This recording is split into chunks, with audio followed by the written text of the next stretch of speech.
দর্শক, গভীর রাতে আপনাদের সঙ্গে যুক্ত হলাম যে এই যে উদ্ধার কাজটি অভিযান রয়েছে, সেই অভিযানটি এতে আরও একটি এক্সকেভেটর এসে যুক্ত হয়েছে এবং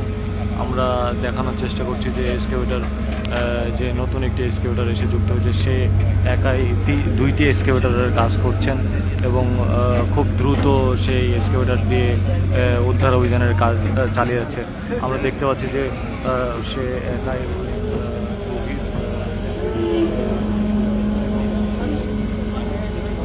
সরাসরি আমরা দেখানোর চেষ্টা করছি যে প্রায় কাছাকাছি এখন সাইড থেকে খালি মাটি সরালেই সেই পাইপের সন্ধান মিলবে এবং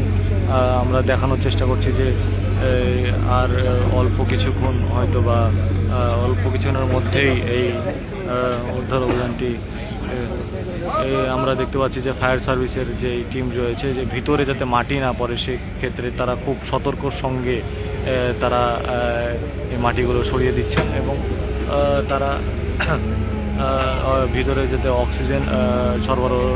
সবসময় বিঘ্ন না ঘটে সেক্ষেত্রে অক্সিজেনের যে পাইপটি রয়েছে পাইপটি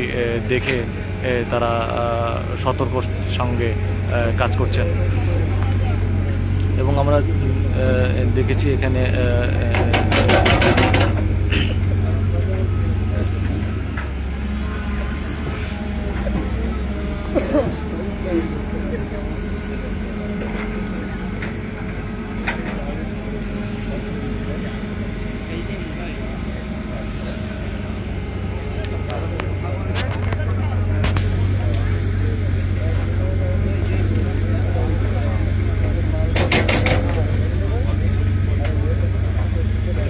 এটা দর্শক আমরা জানিয়ে রাখতে চাই এই জায়গাটি হলো তানোর এর কোয়েল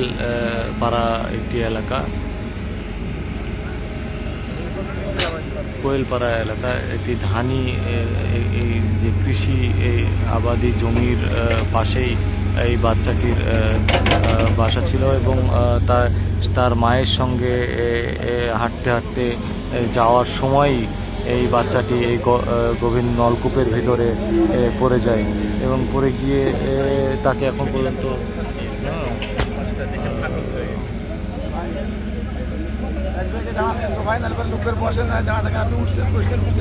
আরে ভাই পিছনে ডান দিকে ফাটল ধরে রয়েছে ভাই, পিছনে সরে